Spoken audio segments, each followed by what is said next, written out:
Kumusta po kayo, mga minamahal naming tagapakinig, at maligayang pagbabalik sa ating channel na laging puno ng mga kwentong pumupukaw sa ating mga puso. Sabi nila, ang pinakamabigat na pasanin ay hindi ang kahirapan, kundi ang mga lihim na kailangan nating soluhin. Paano kung ang isang sikretong hindi mo sinasadyang malaman ang siyang magiging susi sa kaligtasan ng iba, ngunit kapahamakan naman para sa sarili mong pamilya? Halina't pakinggan natin ang kwento ni Sinag, isang inang susubukin ng isang katotohanang masakit pa sa anumang sugat. Nagsimula ang lahat sa isang tawag. Nanginginig ang kamay ni Sinag habang hawak ang kanyang luma at gasgas ng cellphone. Ang boses ng doktor sa kabilang linya ay kalmado at profesional, ngunit ang bawat salitang binitawan nito ay parang mga piraso ng yelong tumutusok sa kanyang puso. Kailangan na po siyang maoperahan sa lalong madaling panahon. Ginang Sinag. Kritikal po ang kondisyon ng kapatid ninyo. Napalunok si Sinag, nararamdaman ang pait sa kanyang lalamunan. Magmagkano po, Dok? Halos pabulong niyang tanong, bagamat alam na niya sa kanyang puso na ang isasagot ay isang halagang hindi niya kailanman nakita sa buong buhay niya. Nang marinig niya ang numero, napapikit siya ng mariin. Ang mundo sa paligid niya ay tila umikot. Ang halaga ng operasyon ay isang bundok na imposibleng akyatin para sa isang tulad niyang nabubuhay lang sa paglalabada at paminsan-minsang pagtitinda ng kakanin. May isa lang siyang pag-asa, o mas tamang sabing may isa lang siyang taong malalapitan, kahit pa nangangahulugan iyon na kailangan niyang lunukin ang lahat ng kanyang kahihiyan. Ang kanyang anak, si Elias. Ilang sandali pa, nakasakay na si Sinag sa isang mausok na jeep. Mahigpit ang kapit sa kanyang lumang pitaka na naglalaman lang ng pamasahe at ilang baryang panlamantian. Ang bawat metro na inuusad ng sasakyan palapit sa magarbong subdibisyon kung saan nakatira ang kanyang anak ay nagpapabigat sa kanyang dibdib. Mahal na mahal niya si Elias, ngunit mula nang ikasal ito kay Mahalina, isang pader na hindi nakikita ang tila humarang sa pagitan nilang mag-ina. Nang sa wakas ay marating niya ang bahay na bato na may malaking gate, nag-atubili pa siya bago kumatok. Ang bahay ay maganda, simbolo ng lahat ng tagumpay na naabot ng kanyang anak. Ngunit para kay Sinag, ang bahay na ito ay malamig, kasing lamig ng pakikitungo ng kanyang manugang. Si Mahalina mismo ang nagbukas ng pinto. Maganda pa rin ito gaya ng dati, nakasuot ng isang simpleng bestida na nagpamukha pa rin ditong elegante. Ngumiti ito sa kanya, ngunit isang nangiting hindi kailanman umabot sa mga mata. "Oh, nanay, kayo po pala. Bakit hindi po kayo nagsabi na darating kayo?" Sabi ni Mahalina, bahagyang nakaharang pa rin sa pinto na para bang ayaw siyang papasukin. "Pasensya na, Lina. May mahalaga lang sana akong sasabihin kay Elias." Mahinang sagot ni Sinag. Pilit na iwinawaksi ang pakiramdam na isa siyang pulubi sa harap ng palasyo. "Ay, wala po si Elias. Nasa trabaho pa," sabi ni Mahalina, bago bumuntong hininga na parang napipilitan. "Sige po, tuloy po muna kayo. Pero saglit lang po at may pupuntahan din ako." Pinaupo siya ni Mahalina sa isang mamahaling sofa sa sala. Ang buong lugar ay napakalinis at makintab, walang kahit isang alikabok. Kumuha ito ng isang basong tubig mula sa kusina at inilapag ito sa lamesa sa kanyang harapan nang may kaunting kalabog. "Heto po, Nay. Maghintay na lang po kayo dyan." Pagkasabi niyon, umupo si Mahalina sa kabilang sofa, kinuha ang kanyang makintab na telepono at nagsimulang mag-scroll, tuluyan ng binaliwala ang kanyang presensya. Lumipas ang 10, 15 minuto. Ang bawat segundo ay parang karayom na tumutusok sa pasensya ni Sinag. Ang pag-aalala niya para kay Pag-asa ay humahalo sa kahihiyang nararamdaman niya. Nang hindi na niya matiis, tumayo siya. "Lina, anak, Baka pwedeng umuwi na lang ako at tumawag na lang mamaya. Tumingin si Mahalina mula sa kanyang telepono, isang bakas ng inis sa kanyang mukha. Nandito na rin lang po kayo, Nay. Hintayin niyo na. Ay teka, bago ko makalimutan, pakikuha naman po ng laruan ni Junior sa kwarto. Andoon lang sa may paanan ng kama. Ilalagay ko lang sa bag niya. Ang simpleng utos ay nagpabigat lalo sa puso ni Sinag. Ngunit para sa anak niya, para sa pag-asang matulungan ng kapatid niya, tumango na lang siya. Sige anak. Dahan-dahan siyang pumasok sa master's bedroom. Ang silid ay malawak at amoy mamahaling pabango. Habang hinahanap niya ang laruan, bigla niyang narinig ang tunog ng mga takong ni Mahalina na papalapit sa pinto ng silid. Kasunod niyon ay ang boses nito, nagsasalita sa telepono. Natigilan si Sinag. Hindi niya alam kung bakit, pero isang matinding kaba ang biglang kumalat sa kanyang dibdib. Kung makikita siya ni Mahalina sa loob ng kwarto, baka isipin nitong may masama siyang ginagawa. Sa sobrang taranta, ang una niyang naisip ay magtago. Ang pinakamalapit na lugar ay ang malaking walk-in cabinet na bahagyang nakaawang ang pinto. Mabilis at walang ingay, pumasok siya sa loob, isinara ang pinto nang may kaunting puwang para makasilip. Madilim at medyo masikip sa loob. Amoy pinaghalong lavender at mamahaling leather. Dinig na dinig niya ang kanyang sariling paghinga at ang malakas na kabog ng kanyang dibdib. Pumasok si Mahalina sa kwarto, patuloy na kausap ang isang tao sa telepono. At doon, sa loob ng kadiliman ng aparador, narinig ni Sinag ang isang boses ng kanyang manugang na hindi pa niya kailanman narinig. Isang boses na puno ng panunuya at kasakiman. Ano ka ba, Carlo? Siyempre hindi ko siya hahayaang makahiram ng pera. Every peso counts. Malapit na nating makuha ang lahat. Napatakip si Sinag sa kanyang bibig. Carlo? Sino si Carlo? Huwag kang mag-alala kay Elias. Mahal na mahal ako ng gagong yon. Bulag na bulag sa akin. Kahit anong sabihin ko, paniniwalaan niya. Akala niya pamilya ang binubuo namin. Ang hindi niya alam, investment plan ko lang siya. Isang malutong na tawa ang kumawala sa bibig ni Mahalina.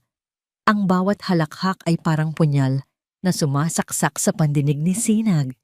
Sa sobrang panginginig, kinapa ni Sinag ang kanyang cellphone sa bulsa. Hindi niya alam kung bakit, ngunit sa isang iglap, naisip niyang kailangan ito ng ebidensya.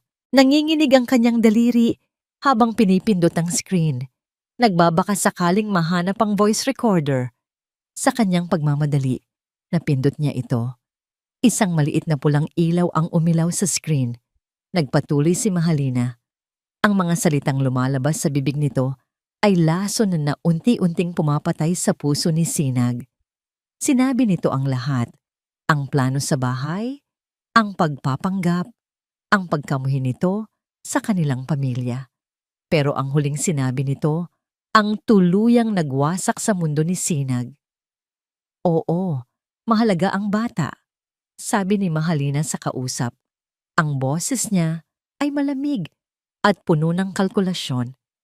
Siya ang pinakamagandang insurance policy ko laban kay Elias. Sa loob ng madilim at masikip na aparador, nabitawan ni Sinag ang kanyang paghinga.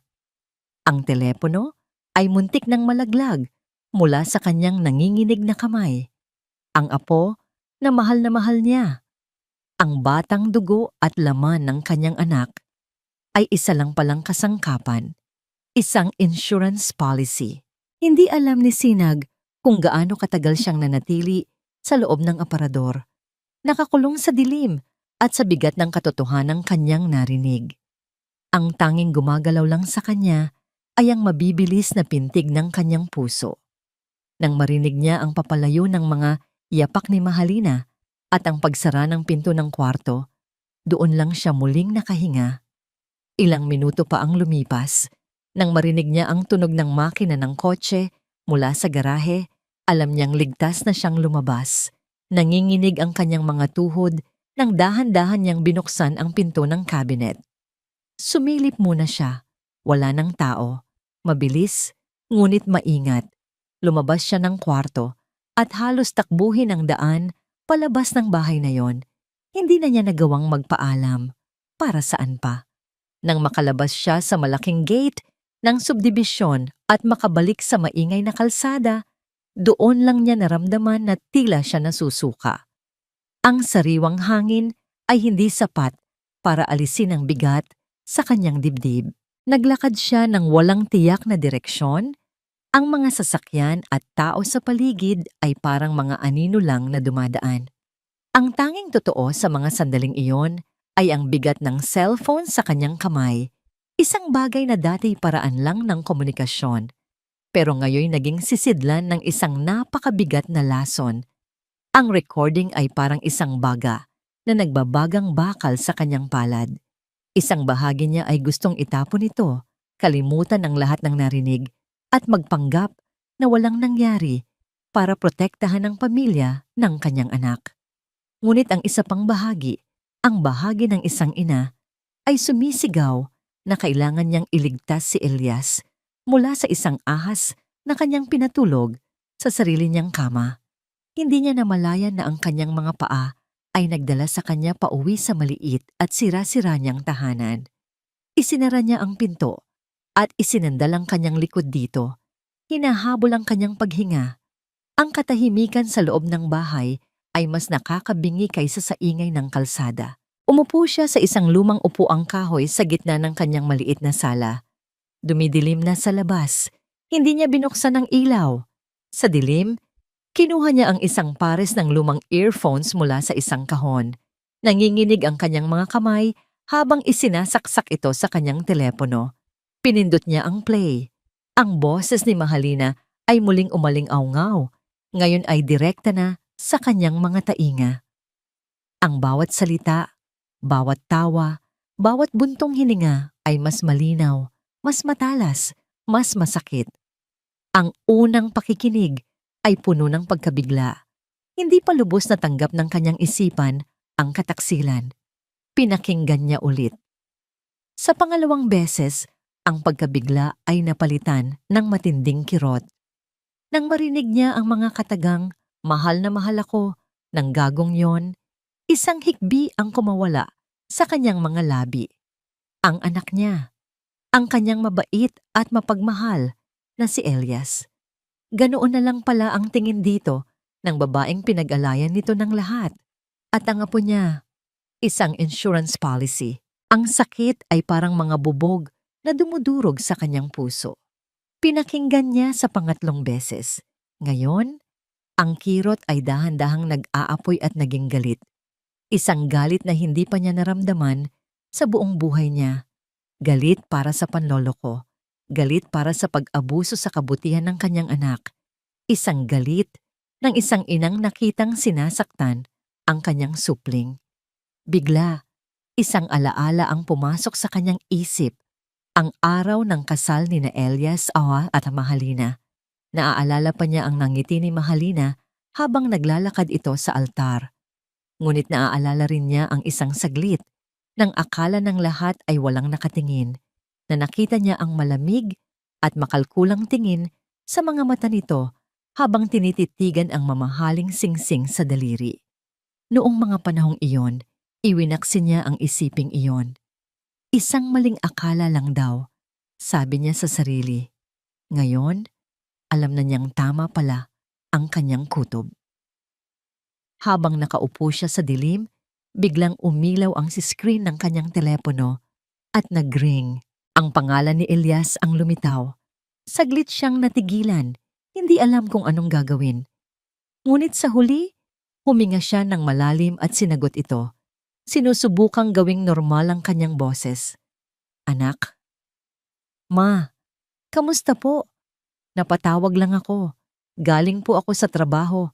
Kararating ko lang sa bahay." Masayang bati ni Elias. "Nagluto po si Lina ng paborito kong adobo. Sabi niya, namimiss ka na raw niya. Bakit hindi po kayo dumaan dito minsan?" Ang bawat salita ni Elias ay isang patalim. Ang kanyang kaligayahan ang kanyang kawalang malay.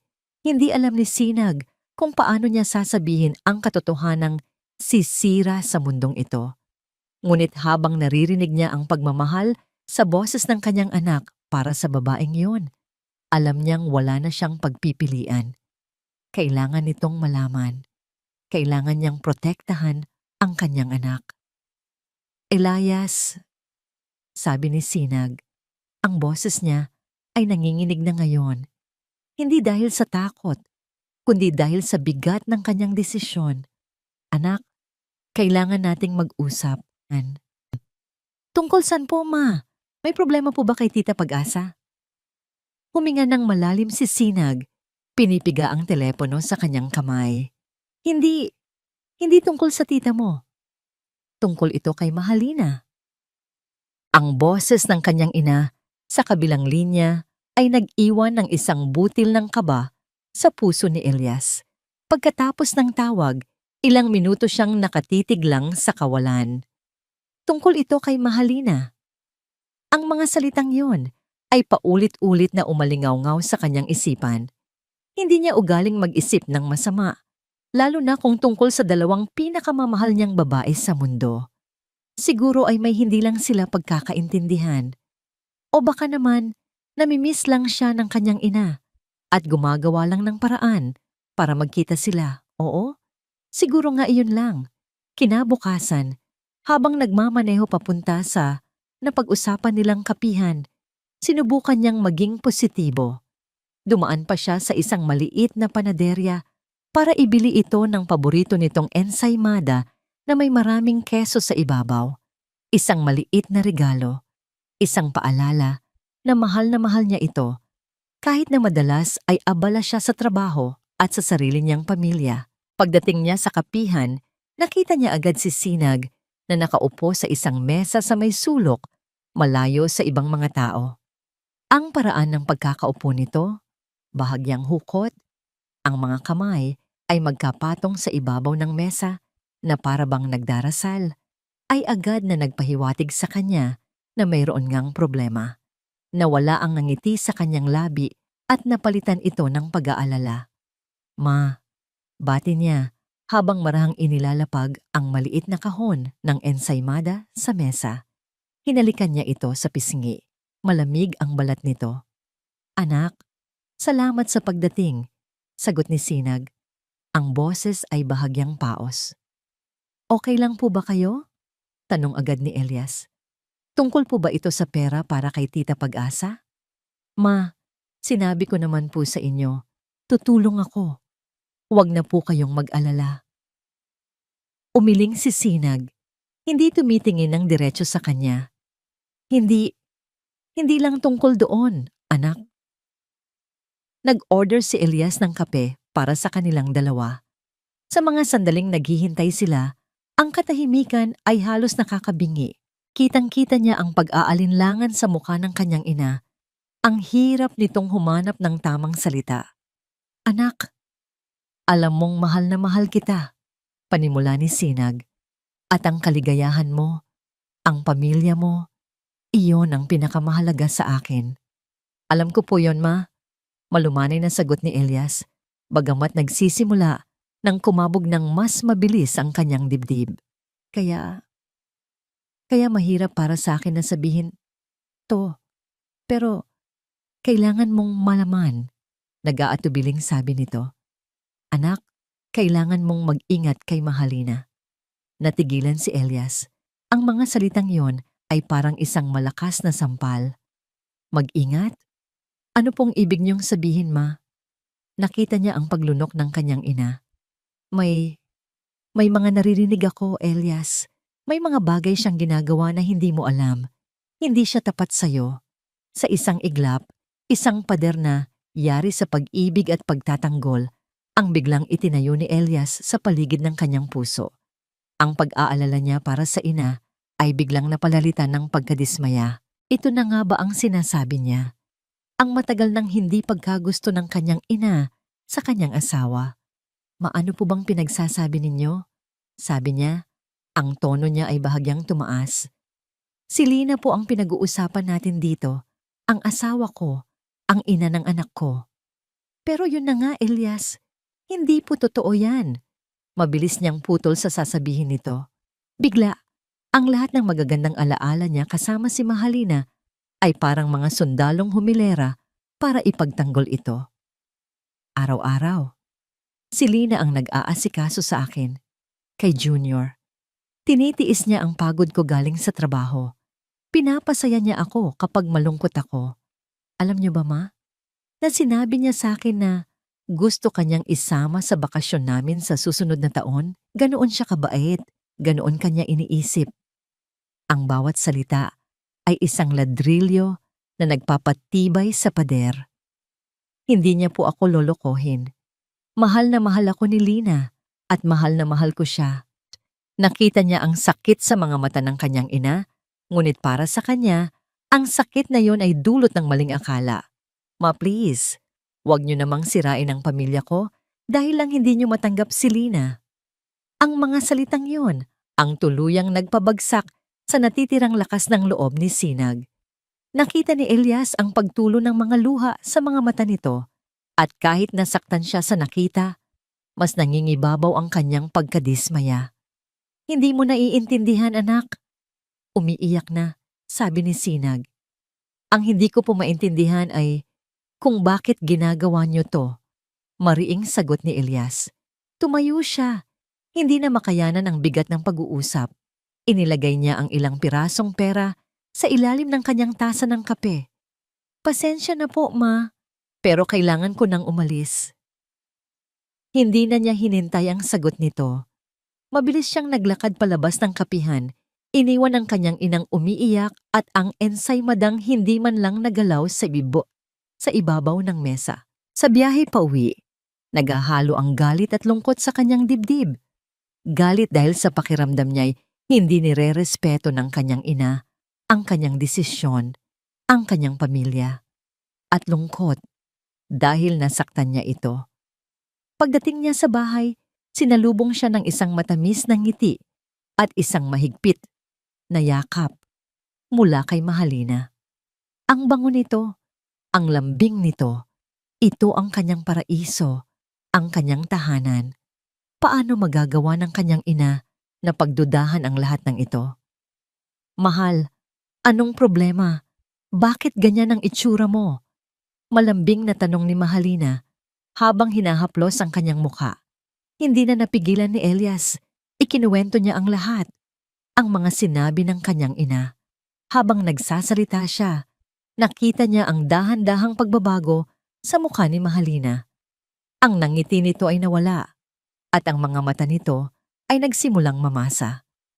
Nang matapos siya, nagsimula itong umiyak ng tahimik. Mga luhang dahan-dahang tumulo sa maganda nitong mukha. Alam ko namang hindi pa rin ako gusto ng nanay mo, sabi nito sa gitna ng mga hikbi.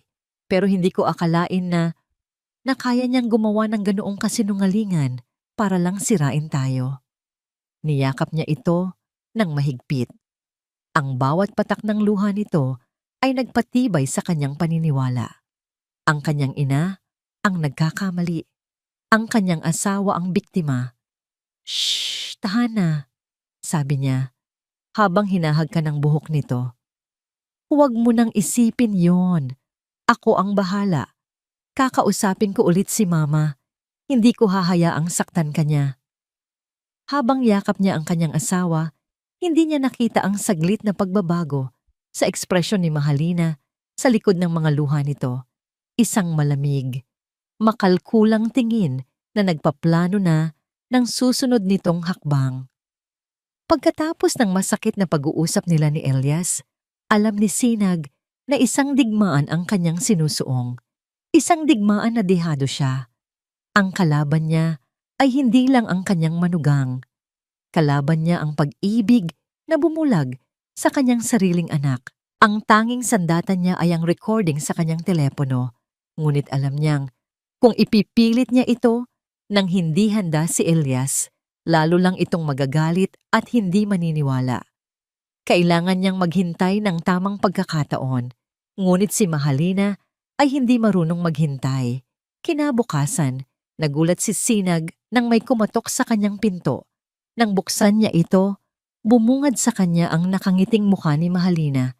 May bitbit na isang malaking basket ng mga prutas, mansanas, ubas at imported na mga kahel na alam niyang napakamahal. "Good morning po, Nay!"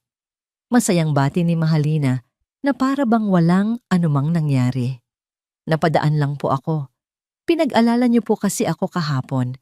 Sabi ni Elias, medyo masama raw po ang pakiramdam niyo. Ang bawat salita ay matamis, ngunit ang mga mata nito ay matalas. Sinusuri ang bawat sulok ng kanyang maliit at payak na tahanan. Alam ni Sinag na ito ay isang pagpapakitang tao, isang palabas. Ngunit wala siyang magawa, kundi ang anyayahan itong pumasok. "Salamat, Lina, pero hindi mo na kailangang mag-abala," sabi ni Sinag habang inilalapag ni Mahalina ang basket sa maliit nilang lamesa. Ang kulay ng mga prutas ay tila hindi bagay sa kupas na pintura ng kanyang bahay. "Naku, Nay, hindi po abala yon," sabi ni Mahalina habang hinahaplos ang braso ni Sinag. Ang haplos ay magaan, ngunit para kay Sinag, ang pakiramdam ay parang may gumagapang na ahas. "Nag-aalala lang po talaga ako. Alam niyo na, pamilya tayo. Kung may problema po kayo sa akin, sana po ay sabihin niyo ng direkta para maayos po natin."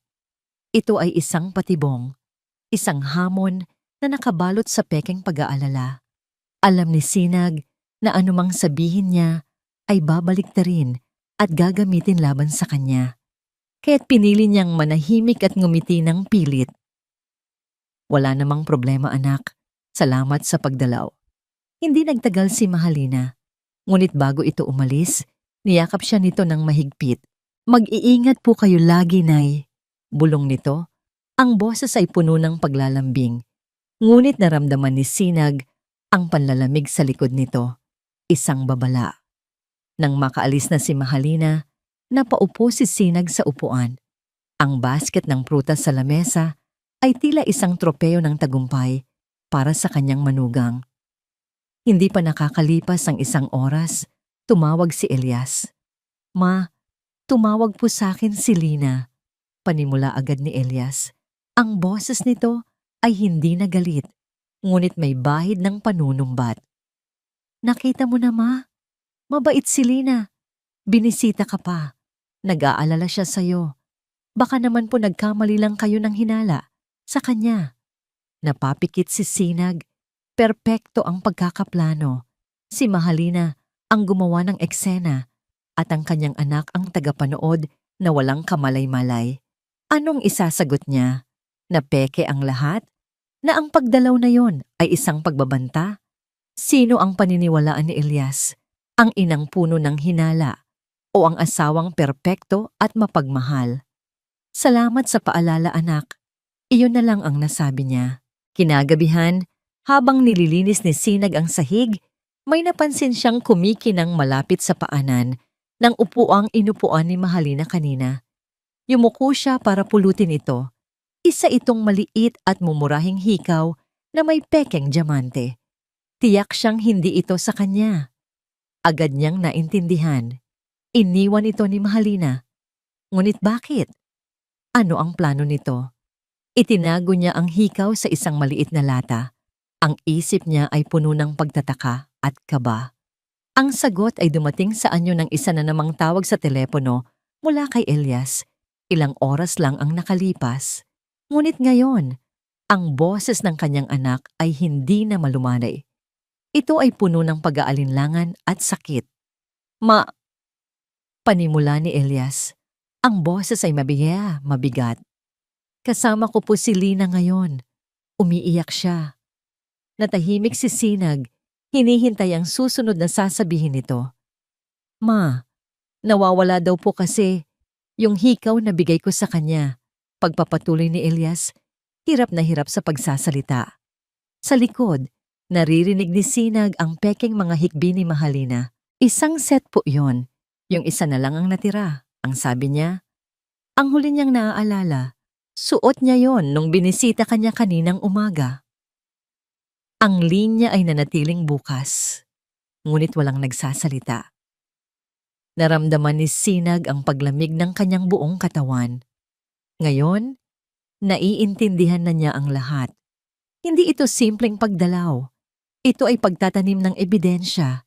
Ito ang simula ng isang plano para sirain siya ng tuluyan sa paningin ng kanyang sariling anak. Isang akusasyon, isang bintang na nakamamatay. Ang biyahe papunta sa bahay ng kanyang ina, ang pinakamabigat na biyaheng naranasan ni Elias sa buong buhay niya. Ipinark niya ang kotse may ilang metro ang layo. Mula sa bahay, hindi pa kayang bumaba. Nakakuyom ang kanyang mga kamay sa manibela. Ang isip niya ay isang magulong larangan ng digmaan. Sa isang panig, naroon ang alaala ng kanyang ina. Ang inang nag-isang itinaguyod sa kanya. Naalala niya noong bata pa siya kung paano nito ipagpapalit ang sariling pagkain para lang mabusog siya. Naalala niya ang mga kalyo sa kamay nito dahil sa walang tigil na paglalabada para lang makapagtapos siya ng pag-aaral. Ang kanyang ina ay isang banal na imahe ng sakripisyo. Isang magnanakaw? Imposible. Ngunit sa kabilang panig, naroon ang imahe ni Mahalina kanina. Umiiyak, nanginginig. Ang mukha ay puno ng sakit at takot. Ang kanyang magandang asawa, ang kanyang reyna, na ngayon ay biktima. Ang hikaw ay isang bagay na may sentimental na halaga. Regalo niya iyon noong unang anibersaryo nila. Ang mawala iyon ay masakit, ngunit ang isiping kinuha iyon ng sarili niyang ina. Iyon ang nagpapasakit sa kalooban niya. Hindi niya gustong maniwala. Pero ang duda, sa sandaling maitanim, ay parang isang lason na dahan-dahang kumakalat. Huminga siya ng malalim at sa wakas ay bumaba ng kotse. Kailangan niyang malaman ang totoo. Kailangan niyang ayusin ang gulong ito. Pagpasok niya sa bahay, nakita niya agad si Sinag na nagwawalis. Ngunit ang mga galaw nito ay mabagal at walang buhay. Nang makita siya nito, isang matamis na ngiti ang sumilay sa labi nito. Ngunit agad ding naglaho nang makita ang bigat sa kanyang mukha. Anak, anong nangyari? Hindi makatingin ng diretso si Elias. Pwede po ba tayong mag-usap? Umupo sila sa maliit na sopa. Ang hangin sa pagitan nila ay mabigat. Sinubukan ni Elias na nahanapin ang mga tamang salita, ngunit walang lumalabas. Ma, si Lina po kasi. Panimula niya, ang boses ay halos pabulong. Medyo masama po ang loob niya ngayon. Bakit? Anong nangyari sa kanya? Tanong ni Sinag. Ang mukha ay puno ng tapat na pag-aalala. Mas lalong nahirapan si Elias kasi po may nawawala sa kanya. Isang alahas, isang hikaw. Pinilit niyang maging kalmado. Ang sabi niya po, baka lang po nalaglag niya dito kahapon nung dumalaw siya. Hindi niyo po ba napansin? Ang paraan ng pagtatanong niya ay paikot-ikot.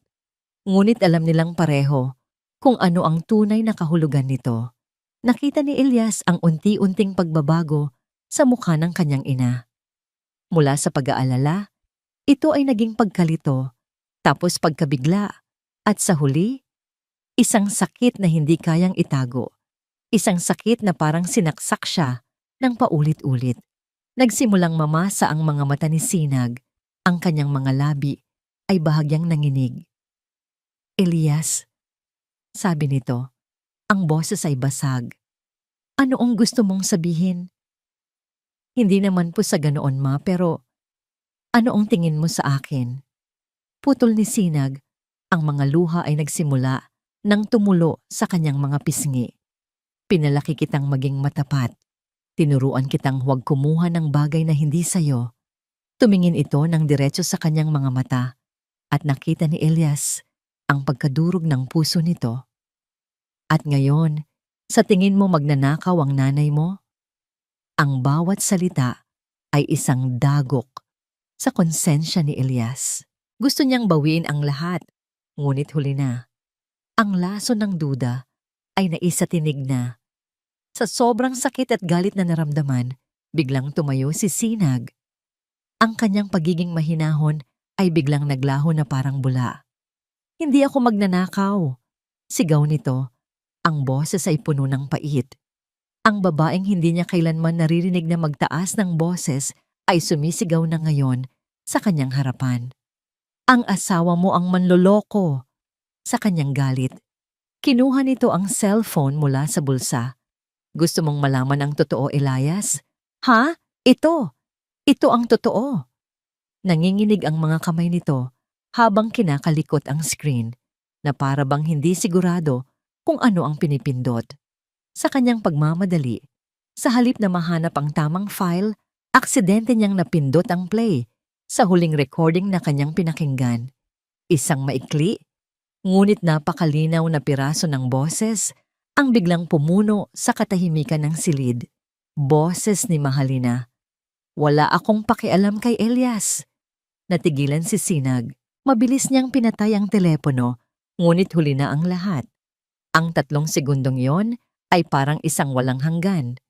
Ang mga salita ay nanatiling nakalutang sa hangin, nagyeyelo. Si Elias ay napako sa kanyang kinatatayuan. Ang kanyang paghinga ay tila nahinto. Hindi siya makagalaw, hindi siya makapagsalita. Ang tanging naririnig niya ay ang paulit-ulit na pag-alingawngaw ng boses ng kanyang asawa sa loob ng kanyang isipan. Sinasabi ang mga salitang dumurog sa pundasyon ng kanyang mundo. Umalis si Elias sa bahay ng kanyang ina na parang isang taong nawawala sa sarili. Ang 3 segundong iyon, ang boses, ang mga salita, ay parang isang sirang plaka na paulit-ulit na tumutugtog sa loob ng kanyang bungo. Wala akong pakialam kay Elias. Sa biyahe pa uwi, halos hindi niya namalayan ang daan. Ang isip niya ay lumilipad. Sinusubukang humanap ng anumang luhikal na paliwanag. Baka gawa-gawa lang iyon? Baka pinutol lang ng nanay niya ang isang mas mahabang pag-uusap para mag-iba ang kahulugan. Baka hindi talaga boses ni Mahalina yon. Pero alam niya sa kaibuturan ng kanyang puso na nagsisinungaling siya sa sarili niya. Ang boses na yon, ang tono, ang paraan ng pagbigkas, iyon ay ang boses ng babaeng pinakamamahal niya. Pagdating niya sa bahay, sinalubong siya ni Mahalina. Nakabihis na ito ng pantulog. Ang mukha ay bakas pa rin ang pamumugto dahil sa pekeng pag-iyak kanina. Mahal, anong sabi ni nanay? Nakita ba niya? Tanong nito. Ang boses ay puno ng pag-asa. Tinitigan lang siya ni Elias. Sa unang pagkakataon, tiningnan niya ang kanyang asawa hindi bilang isang anghel, kundi bilang isang palaisipan. Wala raw, mahal, baka nalaglag mo sa ibang lugar. Nakita niya ang bahagyang pagkadismaya sa mukha nito bago ito muling ngumiti. Sayang naman, pero okay lang. Ang mahalaga, nagkausap kayo ni nanay. Hindi na sumagot si Elias. Ngumiti lang siya ng pilit at nagtungo sa banyo para maligo. Umaasang kayang anurin ng tubig ang mga salitang dumudungis sa kanyang isipan. Pero hindi. Ang mga salita ay nakadikit na. Sa mga sumunod na araw, nagsimulang magbago si Elias. Sa labas, sinusubukan niyang maging ang dating mapagmahal na asawa at ama. Ngunit sa loob, isa na siyang espiya sa sarili niyang pamamahay. Nagsimula siyang magmasid. Napansin niya kung paano ito madalas na may kausap sa telepono nang pabulong kapag inaakala nitong tulog na siya. Napansin niya ang mga bagong damit at alahas nito na hindi niya maalalang binili para dito. Mga maliliit na bagay lang, mga detalye na dati binabaliwala niya, ngunit ngayon naging mga pulang bandila na iwinawagayway sa harap niya. Isang gabi, habang naghahapunan sila, sinubukan niyang magtanong. Mahal, may naalala lang ako. Kaswal niyang sabi. Noong araw na pumunta si Mama sa bahay, yung unang beses, may kausap ka ba sa telepono noon?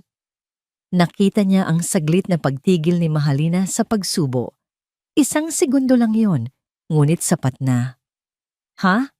Hindi ko na matandaan, mahal? Bakit mo naman naitanong? Sagot nito, bago ngumiti ng matamis. Pinagdududahan mo ba ako?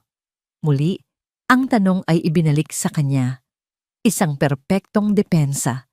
Hindi naman, naitanong ko lang. Sabi na lang niya, at ibinaling ang atensyon sa kanyang pagkain. Ngunit ang pag-iwas nito ay isa na namang patunay. Ang binhi ng duda ay nagsimula ng mag-ugat. Kinabukasan, habang nasa trabaho, ginawa niya ang isang bagay na hindi niya akalaing magagawa niya kailanman. Binuksan niya ang online account ng kanilang phone plan. Tiningnan niya ang billing statement para sa telepono ni Mahalina. Ang kanyang mga mata ay nagsimulang mag-scan sa listahan ng mga tawag. Karamihan ay mga numero ng mga kaibigan nito at ng pamilya nito. Ngunit may isang numero doon na nakakuha ng kanyang pansin. Isang numerong hindi pamilyar sa kanya, ngunit tinatawagan ni Mahalina halos araw-araw. Minsan ay umaabot pa ng higit 1 oras. Madalas ay sa mga oras na nasa trabaho siya. Kinopya niya ang numero at bumalik sa trabaho, ngunit ang isip niya ay wala na roon. Nang gabing iyon, sa hapagkainan, habang masayang nagkukwento si Mahalina tungkol sa araw nito, kasama si Junior, nagpasya si Elias na isagawa ang kanyang huling pagsubok. Alam mo mahal, sabi niya sa gitna ng pagkain. Ang tono niya ay sinadya niyang maging magaan at nagbibiro. Kanina sa opisina, may narinig akong kwentuhan. May isang babae raw doon na huli ng asawa niya na may ibang kausap sa telepono. Ang sabi daw ng babae, wala daw siyang pakialam sa asawa niya. Nakakatawa, no? Imagine, may mga taong kayang sabihin yon. Habang nagsasalita siya, hindi niya inaalis ang tingin kay Mahalina. At doon niya nakita. Hindi ito isang malaking reaksyon. Hindi ito pagsigaw o pagtanggi. Ito ay isang bagay na mas maliit ngunit mas makahulugan. Nakita niya ang saglit na panlalaki ng mga mata nito. Nakita niya kung paano bahagyang nanginig ang kamay nitong may hawak na kutsara na naging dahilan ng isang maliit na kalansing nito sa plato. At higit sa lahat, nakita niya ang takot, isang dalisay, hindi maitatagong takot na dumaan sa mga mata nito bago ito pilit na ngumiti. Oo nga, nakakaloka, sabi ni Mahalina. Ang boses ay bahagyang naging matinis. Mga tao talaga. Hindi na sumagot si Elias, ngunit sa loob-loob niya, isang malamig na katotohanan ang gumapang. Totoo nga, totoo ang lahat. Alam na ni Mahalina na malapit na siyang mabuking. Alam niyang nawawala na ang kontrol niya sa sitwasyon. At para sa isang tulad niya, ang kawalan ng kontrol ay mas masahol pa sa kamatayan. Kailangan niyang gumawa ng isang desperadong hakbang. Kinabukasan, habang abala si Elias sa isang mahalagang meeting, biglang nag-vibrate ang kanyang telepono. Si Mahalina ang tumatawag. Hindi niya sana sasagutin. Ngunit sunod-sunod ang tawag nito. May masama siyang kutob. Hello? Mahal, nasa meeting ako. Ang narinig niya sa kabilang linya ay hindi ang normal na boses ni Mahalina. Ito ay boses ng isang taong puno ng takot, sinasabayan ng malalakas na hikbi. Elias, tulungan mo ako. Sigaw nito. Si nanay mo. Pumunta siya dito. Sinisigawan niya ako. Sinasaktan niya ako, Elias. Natatakot ako. Ang mundo ni Elias ay biglang huminto. Ang mga araw na lumipas ay puno ng isang nakakabinging katahimikan. Walang tawag mula kay Elias. Walang mensahe. Ang katahimikang iyon ay mas masakit pa kaysa sa anumang sigaw o panunumbat. Ginugol ni Sinag ang kanyang oras sa ospital sa tabi ng kanyang kapatid na si Pag-asa. Ang marahan at ritmikong tunog ng heart monitor ang tanging nagpapaalala sa kanya na ang buhay ay nagpapatuloy kahit pa ang sarili niyang mundo ay tila huminto sa pag-ikot. Habang pinupunasan niya ang braso ng natutulog na kapatid, ang isip niya ay nasa kanyang anak. Ini-imagine niya itong nag-aalala. Ini-imagine niya itong nagsisisi sa mga sinabi. Umaasa siyang sa huli, mananaig ang pagmamahal nito para sa kanya. Ngunit sa kabilang dako ng lungsod, Sa loob ng magarbong bahay sa Barangay Luntiang Paraiso, isang masamang plano ang isinasagawa. Alam ni Mahalina na ang binhi ng duda ay naitanim na. Ngayon, kailangan niya itong diligan ng isang kasinungalingang wawasak sa lahat. Naghintay siya ng tamang oras kung kailan alam niyang pinakaabala si Elias sa trabaho. Huminga siya ng malalim, inihanda ang sarili para sa pinakamagaling na pag-arte ng kanyang buhay. Sinadya niyang guluhin ang ilang gamit sa kanilang sala. Itinumba niya ang isang florera, hinayaang kumalat ang tubig at mga bulaklak sa sahig. Pagkatapos, gamit ang sarili niyang mga kuko, kinalmot niya ang kanyang braso, hindi masyadong malalim, sapat lang para mamula at mag-iwan ng marka. Nang sa tingin niya ay perpekto na ang eksena, kinuha niya ang kanyang telepono, pinindot ang numero ni Elias, at nagsimulang humagulgol. Samantala, sa ospital, nakatingin lang si Sinag sa bintana. Pinagmamasdan ang pagbagsak ng ulan. Pakiramdam niya ay nakikisimpatiya sa kanya ang langit. Bigla, nag-vibrate ang kanyang telepono sa ibabaw ng maliit na mesa. Nang makita niya ang pangalan ni Elias sa screen, isang mabilis na pintig ng pag-asa ang naramdaman niya. Ito na. Tatawag na siya para humingi ng tawad. Magkakaayos na sila. Anak? Sagot niya. Ang boses ay puno ng pananabik at pag-aalala. Ngunit ang boses na sumagot sa kanya ay hindi ang boses ng kanyang anak. Ito ay boses ng isang estranghero, isang boses na puno ng galit na parang kulog. Huwag mo akong matawag-tawag na anak. Natigilan si Sinag. Ang telepono ay halos malaglag sa kanyang kamay. Elias, anong nangyayari? Anong nangyayari? Iyan din ang tanong ko sa'yo, Ma. Anong ginawa mo? Bakit mo kailangang gawin to? Sigaw ni Elias mula sa kabilang linya. Ang bawat salita ay parang isang suntok sa kanyang sikmura. Ano ang sinasabi mo? Nandito lang ako sa ospital? Sinunggaling! Ang mas malakas pang sigaw nito, puno ng puot. Tumawag sa akin si Lina, umiiyak. Takot na takot. Pinuntahan mo raw siya. Sinigawan. Sinaktan. Anong klase kang ina? Hindi. Hindi totoo yan, Elias. Umiiyak ng pakiusap si Sinag. Ang tunog ng heart monitor sa tabi niya ay tila bumibilis, sumasabay sa kabog ng kanyang dibdib.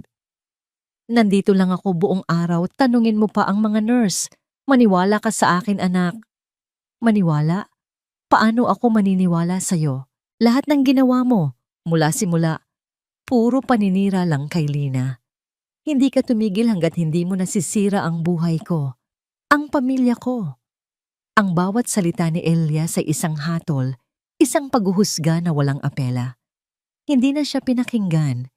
Ang kanyang mga paliwanag ay parang mga bulong na tinatangay ng isang bagyo. Ang pader na itinayo niya sa paligid ng kanyang asawa ay naging isang kuta na hindi na kayang tibagin. Narinig ni Sinag ang sarili niyang humahagulgol, hindi na para magpaliwanag, kundi dahil sa sakit. Ang sakit na marinig ang sariling anak na pinaparatangan siya ng mga bagay na hindi niya kailanman magagawa. Masaya ka na ba, Ma? Ha? Nasira mo na kami. Ano pang gusto mo? Sa huli, wala nang salitang lumabas sa bibig ni Sinag. Tanging mga hikbi na lang. Mga hikbing sumisimbolo sa kanyang pagkatalo. Isang sandali ng katahimikan ang namagitan. At pagkatapos, nagsalita si Elias sa huling pagkakataon. Ang boses nito ay hindi na pasigaw. Ito ay malamig, walang emosyon, at mas masakit pa kaysa sa 1,000 sigaw. Sana pala, hindi na lang kayo ang nanay ko. Click. Ang tunog ng pagbaba ng telepono ay mas malakas pa sa isang pagsabog. Nabitawan ni Sinag ang cellphone. Bumagsak ito sa malamig na sahig ng ospital. Ang screen ay nagkalamat na parang isang gagamba. Ngunit hindi niya ito pinansin. Ang kanyang mga tuhod ay biglang nanghina. Ang kanyang lakas ay biglang nawala. Dahan-dahan, napaluhod siya sa sahig. Ang kanyang mga kamay ay nakatakip sa kanyang muka habang ang kanyang buong katawan ay niyayanig ng hindi mapigilang pag-iyak. Wala na. Talo na siya. Hindi lang niya nabigong iligtas ang kanyang anak. Ang mas masakit pa, nawala na ito sa kanya ng tuluyan na tokeno. Sa sahig ng malamig na ospital, pakiramdam ni Sinag ay isa siyang basag na salamin. Ang bawat piraso ay sumasalamin sa sakit at kawalan ng pag-asa. Ang mga salita ng kanyang anak, "Sana pala hindi na lang kayo ang nanay ko," ay isang lason na kumalat sa bawat ugat niya.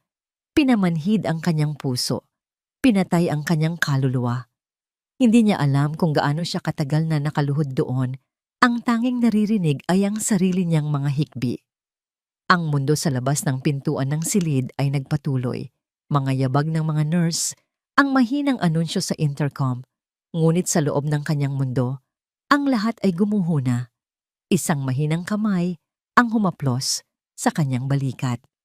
Dahan-dahan niyang itinaas ang kanyang tingin. Nakikita niya ang kanyang kapatid na si Pag-asa, bahagyang nakaangat mula sa pagkakahiga. Ang muka ay maputla, ngunit ang mga mata ay puno ng pag-unawa at lakas. Hindi ito nagsasalita. Nakikinig lang ito sa kanyang pag-iyak. Wala na. Pag-asa. Wala na. Humahagulgol na, sabi ni Sinag. Itinakwil na ako ng sarili kong anak. Pinunasan ni Pag-asa ang mga luha sa pisinggi ng kanyang ate gamit ang nanginginig nitong kamay. Narinig ko ang bahagi ng usapan niyo. Mahinang sabi nito, ang boses ay bahagyang paos. Pero hindi ako naniniwala na yun na ang katapusan. Umiling si Sinag. Hindi mo naintindihan. Bulag na siya. Nilason na ni Mahalina ang isip niya. Talo na ako. Ate, sabi ni Pag-asa, masumigpit ang hawak sa kanyang balikat. Hindi ka patalo hanggat hindi ka sumusuko. Hinintay nitong magtama ang kanilang mga mata. Noong mga bata pa tayo, naaalala mo ba? Noong inaaway ako ng mga kalaro natin dahil ang payat-payat ko, ikaw ang laging humaharang sa akin. Ikaw ang laging lumalaban para sa akin. Kahit mas malalaki pa sa'yo ang mga umaaway sa akin, hindi ka marunong sumuko noon. Ang alaala ay nagdulot ng panibagong bugso ng luha kay Sinag. Ang Sinag na kilala ko ay isang mandirigma. Pagpapatuloy ni Pag-asa, ang boses ay nagkakaroon ng lakas. Ang ate ko, hindi niya hahayaang manalo ang kasamaan. Oo, masakit ang mga sinabi ni Elias. Pero sinabi niya yon dahil sa kasinungalingan, hindi dahil sa katotohanan. Ate, hindi ka nag-iisa. Ang mga salita ni Pag-asa ay parang isang patak ng tubig sa isang tuyong lupa. Dahan-dahan, ang matinding sakit ay nagsimulang mapalitan ng ibang emosyon. Isang bagay na matagal na niyang kinalimutan, ang tapang. Ang tapang ng isang ina na ipaglaban ng kanyang anak kahit pa ang kalaban ay ang anak niya mismo. Tumingin si Sinag sa kanyang kapatid. Pagkatapos ay sa basag na screen ng kanyang telepono na nakakalat sa sahig. Pinulot niya ito. Gumaan ang kanyang pakiramdam nang makitang umilaw pa rin ang screen nang pindutin niya ang power button. Gumagana pa. Binuksan niya ang voice recorder app. Nandoon pa rin ang file. Ang sandata niya. Ano yung gagawin mo, ate? Tumingin si Sinag kay Pag-asa. At sa unang pagkakataon, sa loob ng maraming araw, isang kislap ng determinasyon ang makikita sa kanyang mga mata. Gagawin ko ang dapat kong ginawa noon pa. Lalaban ako. Hindi para sa sarili ko, kundi para sa katotohanan, para sa kinabukasan ng apo ko, at para sa anak ko, kahit pagalit siya sa akin. Hindi na ito ang boses ng isang biktima. Ito na ang boses ng isang mandirigma. Kinuha niya ang kanyang lumang address book at hinanap ang isang numero. Isang pinsan na matagal na niyang hindi nakikita. Isang security guard sa isang malaking mall na marunong sa teknolohiya. May naisip siyang plano. Isang desperadong plano, ngunit ito na lang ang natitira niyang pag-asa. Habang hinihintay ang sagot sa kanyang text, isang mensahe ang biglang pumasok sa kanyang telepono. Isang group message mula sa isang kamag-anak ni Mahalina na hindi pa siya inaalis sa listahan. Isang imbitasyon. You're invited to Junior's first birthday bash. Please come and celebrate with us tomorrow at 3 p.m. Venue, Elias and Mahalina's residence.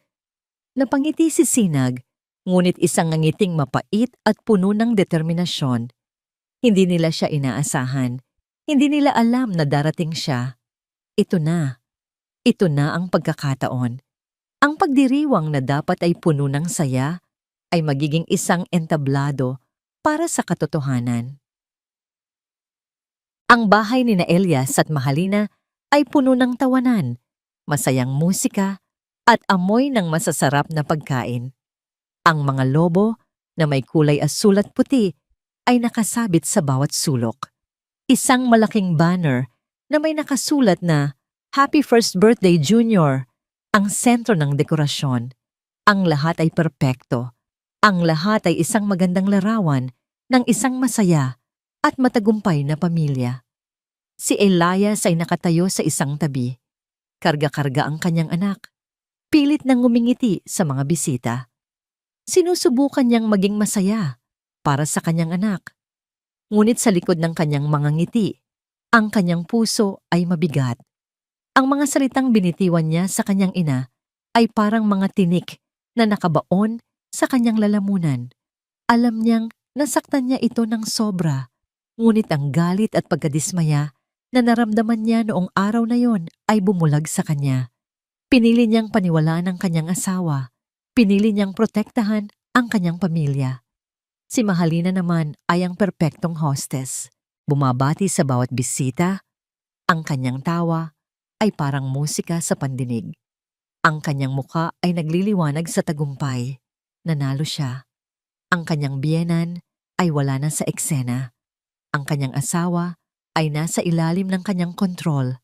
Ang lahat ay naaayon sa kanyang plano. Sa gitna ng kasiyahan, bumukas ang pinto. Isang katahimikan ang biglang namayani nang makita ng lahat kung sino ang dumating. Nakatayo doon si Sinag. Hindi siya nakasuot ng magarbong damit, tanging isang luma ngunit malinis na bestida. Wala siyang dalang regalo. Ang tanging dala niya ay ang kanyang sarili at ang isang maliit na itim na bagay sa kanyang kamay.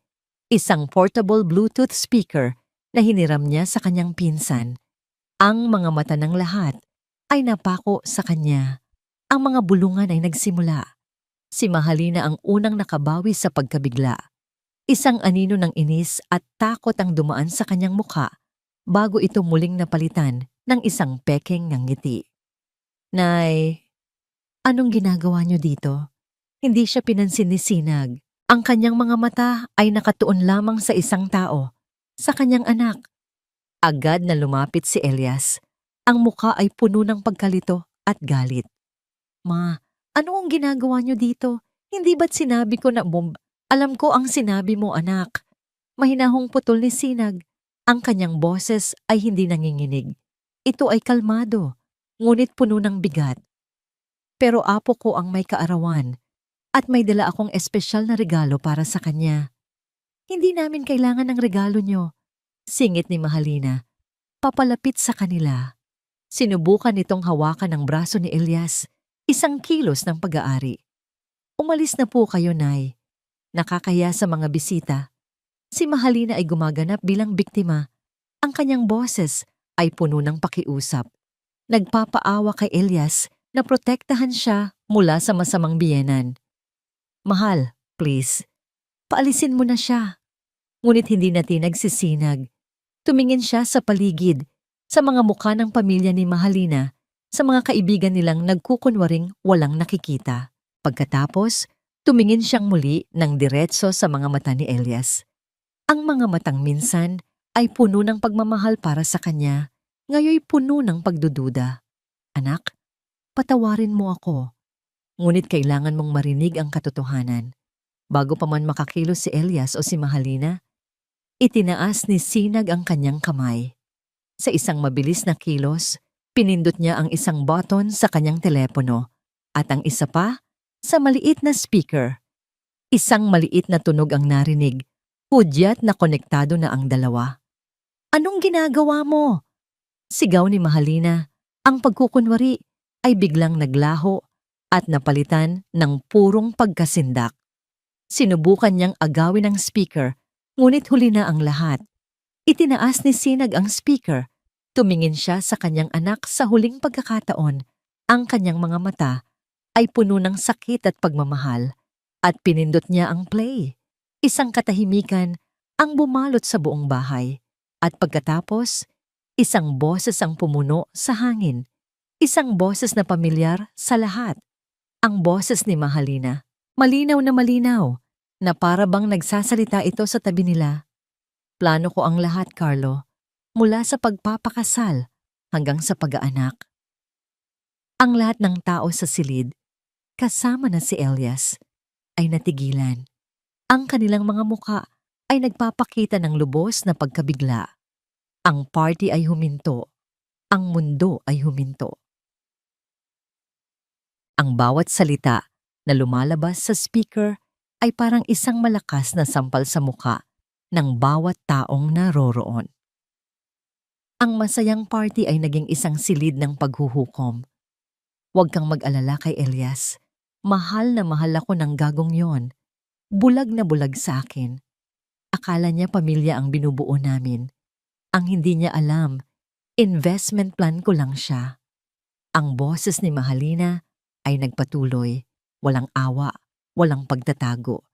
Inilantad nito ang lahat, ang plano sa bahay, ang pagkamuhi sa pamilya ni Elias, ang pagnanasa sa pera. Ang kanyang mga magulang at kamag-anak na naroroon ay napayuko sa hiya, hindi makatingin sa kahit sino. Ang kanilang munting reyna ay hinuhubaran ng kanyang korona sa harap ng lahat. Si Mahalina ay parang isang estatwang nagyelo. Ang kulay sa kanyang mukha ay nawala, napalitan ng isang maputlang anyo ng pagkatalo. Sinubukan niyang magsalita, itanggi ang lahat. Hindi totoo yan. Gawa-gawa lang yan. Edited yan." Ngunit walang naniwala. Ang boses ay masyadong malinaw. Ang mga detalye ay masyadong tiyak. At pagkatapos, dumating ang huling suntok. Ang pinakamasakit sa lahat. "Oo, mahalaga ang bata. Siya ang pinakamagandang insurance policy ko laban kay Elias." Sa pagkarinig ng mga salitang iyon, ang tingin ng lahat ay napunta kay Elias. Si Elias ay nakatayo pa rin, karga ang kanyang anak na si Junior, na ngayon ay nagsisimula ng umiyak dahil sa bigat ng tensyon sa silid. Ngunit tila hindi ito naririnig ni Elias. Ang kanyang mga mata ay nakapako sa kanyang asawa. Ang kanyang mukha ay walang emosyon. Isang blankong canvas. Tinitigan niya si Mahalina, hindi bilang asawa, kundi bilang isang ganap na estranghero. Pagkatapos, ang tingin niya ay dahan-dahang bumaba sa batang nasa kanyang mga bisig, ang kanyang anak, ang kanyang dugo, at laman. O hindi ba? Ang batang binuo pala, hindi dahil sa pag-ibig, kundi dahil sa isang kontrata, isang kasangkapan, isang insurance policy. Ang blankong canvas ng kanyang mukha ay biglang nagpakita ng isang emosyon, hindi galit, hindi lungkot, isang bagay na mas malalim, pagkawasak. Ang puso ni Elias sa mga sandaling iyon ay hindi lang nabiyak. Ito ay dinurog hanggang sa maging abo. Ang pader na kanyang itinayo para protektahan ang kanyang pamilya ay gumuho at sa ilalim ng mga guho, nandoon siya, sugatan at nag-iisa. "Elias, mahal, maniwala ka sa akin." Nagmamakaawang sabi ni Mahalina, sinusubukang lumapit sa kanya. Ngunit itinaas lang ni Elias ang kanyang kamay, isang hudyat para huminto ito. Dahan-dahan, lumakad siya patungo sa kanyang ina. Si Sinag ay nakatayo pa rin doon. Ang mga luha ay umaagos na sa kanyang mga pisngi, hindi dahil sa tagumpay, kundi dahil sa sakit na nakikita niya sa mga mata ng kanyang anak. Walang salitang namutawi. Maingat na inabot ni Elias ang umiiyak na si Junior sa kanyang ina. Pagkatapos, humarap siyang muli kay Mahalina. Ang lamig sa kanyang mga mata ay kayang magpayelo ng apoy. "Tapos na tayo," sabi niya. Ang boses ay kalmado ngunit may bigat ng isang pinal na hatol. "Hindi, Elias. Please, pakinggan mo ako. Umalis ka sa bahay ko," sabi ni Elias. Hindi na pinansin ang kanyang pagmamakaawa. Pagkatapos, tumingin siya sa mga magulang at kamag-anak ni Mahalina na hanggang ngayoy hindi pa rin makagalaw. Ang kanyang tingin ay matalas, puno ng galit na ngayon lang lumabas. "Umalis na kayo. Ngayon din." Walang sino man ang nangahas na sumuway. Isa-isa, ang mga bisita ay nagsimulang mag-alisan. Dala ang kahihiyan at mga bulungan. Iniwan nila ang isang sirang party, isang sirang pamilya. Nang tanging sila na lang ang natira. Si Elias, si Sinag na karga si Junior at si Mahalina na nakaluhod na ngayon sa sahig at humahagulgol. Lumapit si Elias sa kanyang ina. Kinuha niya ang kamay nito at pinisil ito ng mahigpit. At sa harap ng babaeng nagwasak sa kanya, niyakap niya ang kanyang ina. Isang yakap na puno ng pagsisisi, sakit, at pasasalamat. Sa yakap na yon, sa gitna ng pagkawasak, isang bagay ang nagsimulang mabuo muli. Ilang linggo ang lumipas. Ang bahay na dati puno ng mga pekeng tawanan ay nabalot ng isang mabigat na katahimikan. Ang proseso ng annulment ay sinimulan na. Si Mahalina ay umalis nang walang anumang nakuha. Tanging ang kahihiyan na dala-dala. Ang batas, sa tulong ng malinaw na ebidensya ng panloloko at masamang hangarin, ay pumanig kay Elias. Ngunit ang bawat legal na tagumpay ay parang isang patak lang ng tubig sa isang malawak na disyerto ng sakit. Sa mga unang araw, si Elias ay parang isang multo sa sarili niyang bahay.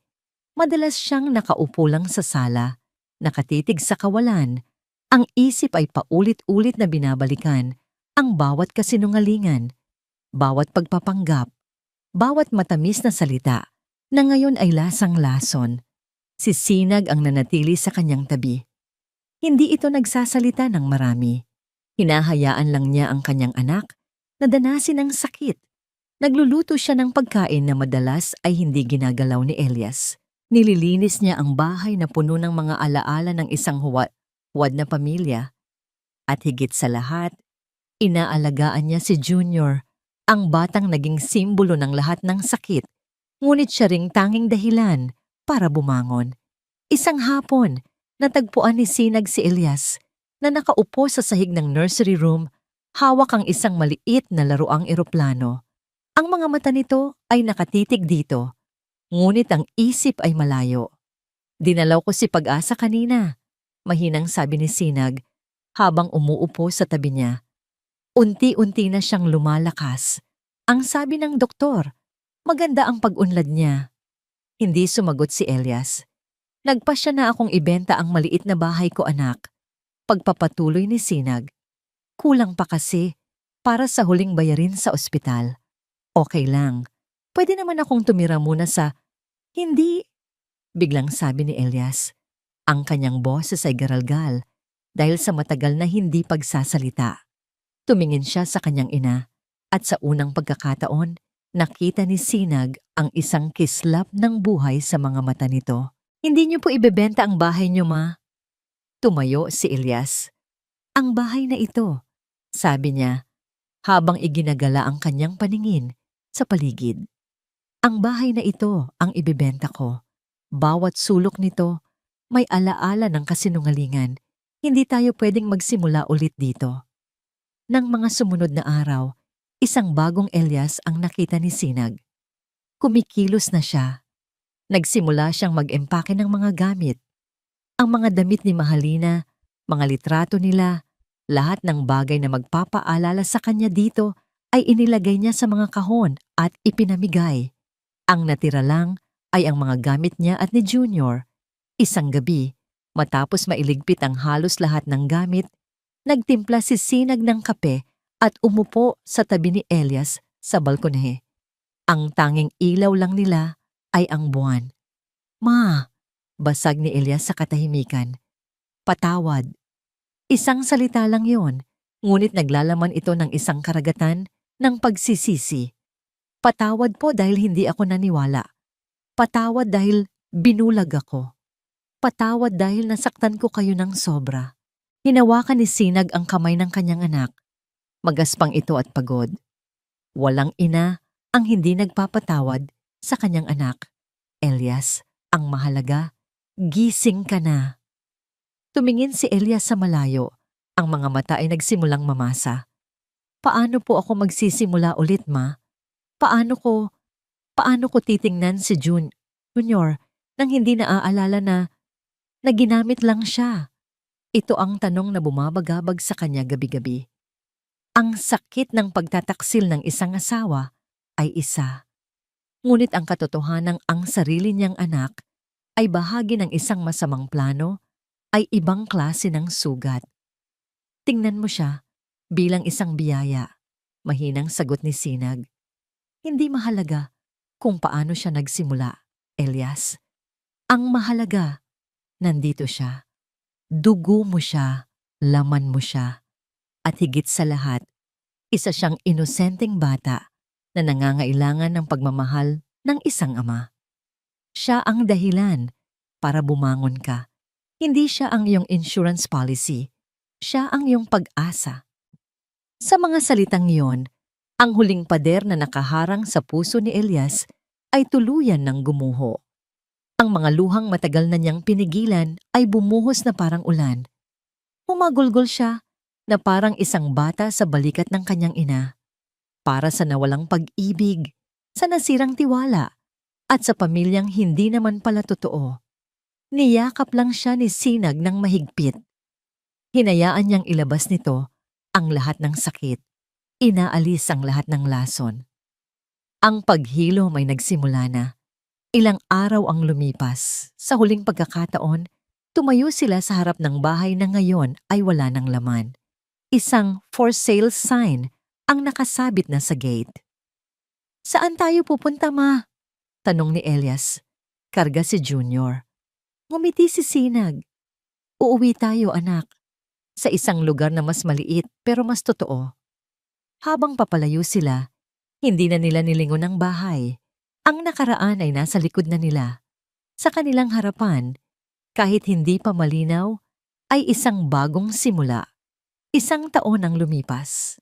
Ang malakas na halakhak ng isang bata ang pumuno sa isang maliit, ngunit maaliwalas na apartment.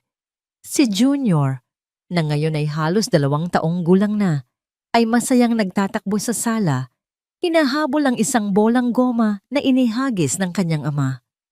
Dahan-dahan lang, champion, natatawang sabi ni Elias habang pinapanood ang kanyang anak. Ang kanyang mga mata, na dati puno ng sakit at pagdududa, ay mayroon ng kislap ng kapayapaan at pagmamahal. Mula sa kusina, lumabas si Sinag, may dalang isang bandehado ng mainit na pandesal at kape. Ang kanyang mukha ay mayroon ng mas kaunting mga guhit ng pag-aalala at mas maraming linya ng mga ngiti. Heto na ang merienda ng mag-ama. Masaya niyang sabi. Ang buhay nila ay simple. Ang apartment na kanilang inuupahan ay hindi maihahambing sa laki at ganda ng dati nilang bahay. Ngunit dito, sa loob ng 4 na sulok ng kanilang bagong tahanan, ang hangin ay magaan. Ang bawat sulok ay puno, hindi ng mamahaling gamit, kundi ng totoong pagmamahalan.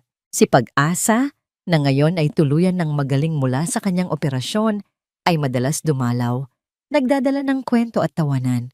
Ang pera mula sa pagbenta ng bahay ni Elias ay hindi lang nakatulong sa pagpapagamot nito, kundi naging puhunan din para makapagsimula sila muli. Nakahanap si Elias ng bagong trabaho sa isang mas maliit na kumpanya. Hindi kasing laki ng sahod, ngunit mas may oras siya para sa kanyang pamilya. Isang hapon, habang natutulog si Junior, naupo si Elias sa tabi ng kanyang ina sa maliit nilang balkonahe. Pinagmamasdan nila ang paglubog ng araw. Naaalala niyo pa po ba, Mama? Yung araw na sinabi ko sa inyo Yung mga bagay na yon, basag ni Elias sa katahimikan. Hindi na niya kailangang sabihin kung ano. Alam na alam pa rin nila. Tumingin si Sinag sa kanya at ngumiti. Naaalala ko. Pero ang mas naaalala ko ay yung araw na niyakap mo ako sa gitna ng gulo. Iyon ang mas mahalaga, anak. Hindi ko po alam kung paano ako makakabawi sa inyo. Nakabawi ka na, Elias, sabi ni Sinag habang hinahaplos ang kanyang likod. Sa bawat umaga na nakikita kitang isang mabuting ama kay Junior. Sa bawat gabi na umuuwi kang may ngiti sa labi. Sa bawat sandaling pinipili mong maging mas matatag kaysa sa kahapon, higit pa iyon sa sapat. Tumahimik sila, ninamnam ang payapang sandali. Ang mga sugat ng nakaraan ay hindi pa rin tuluyang naghihilom. May mga peklat na mananatili magpakailanman. Ngunit natutunan na nilang mabuhay kasama ng mga ito. Ang mga peklat na yon ang nagpapaalala sa kanila kung gaano sila katatag. Habang papalubog ang araw, nag-vibrate ang telepono ni Elias. Isang mensahe mula sa isang katrabaho. Elias, may kape bukas pagkatapos ng trabaho. Sama ka. Ang pangalan sa screen ay Rina. Isang bagong kaibigan sa opisina. Isang taong nakarinig sa mga pira-pirasong kwento ng kanyang nakaraan, ngunit hindi siya hinusgahan. Ngumiti si Elias. Hindi isang nangiting puno ng kilig o pag-asa sa pag-ibig. Isang simpleng ngiti lang. Ang ngiti ng isang taong handa nang muling tumingin sa hinaharap. Ipinakita niya ang mensahe sa kanyang ina. Tumingin si Sinag sa telepono, pagkatapos ay sa kanyang anak. Wala siyang sinabi. Ngumiti lang siya. Isang ngiting puno ng pag-unawa at basbas. Ang pag-ibig ay minsan nang nagdulot ng pagkawasak sa kanilang buhay. Ngunit hindi nito pinatay ang kakayahan nilang umibig muli. Siguro hindi pa ngayon. Siguro hindi pa bukas. Pero sa tamang panahon, alam ni Sinag na ang puso ng kanyang anak ay muling bubuksan. Tumingin si Sinag sa papalubog na araw. Ang ginintuang sinag nito ay tumatama sa kanyang mukha. Naramdaman niya ang init, hindi lang sa kanyang balat, kundi sa kanyang puso. Ang pangalan niya, sa wakas, ay sumasalamin na sa kanyang nararamdaman. Sa gitna ng nasirang pamilya, sila, isang ina, isang anak, at isang apo ay nakahanap ng isang bagong liwanag, isang bagong sinag ng pag-asa. At dito po nagtatapos ang ating kwento. Isang paglalakbay na nagturo sa atin ng isang mahalagang aral na ang katotohanan, kahit gaano pa kasakit, ang siyang tanging magpapalaya sa atin. At ang pagmamahal ng isang ina ay isang ilaw na kayang tumagos kahit sa pinakamadilim na gabi. Maraming salamat po sa inyong walang sawang pagsubaybay at pakikinig. Sana po ay may napulot kayong aral at inspirasyon sa kwento ni Sinag at Elias. Ano po ang masasabi ninyo sa kanilang pinagdaanan? I-comment po ninyo sa ibaba at sabihin nyo na rin kung anong uri ng kwento ang gusto nyong marinig sa susunod. Hindi dito nagtatapos ang ating paglalakbay. Marami pa pong kwentong kasing ganda at mas puno ng aral dito sa aming channel. Kung nagustuhan nyo ang kwentong ito, i-like, i-share sa pamilya at mga kaibigan, at mag-subscribe na rin para lagi kayong updated sa mga susunod pa naming kwento. I-click nyo ang notification bell para kayo ang unang makarinig kapag may bago kaming upload. Pagpalain po kayo ng Panginoon, kayo at ang inyong buong pamilya. Hanggang sa muli!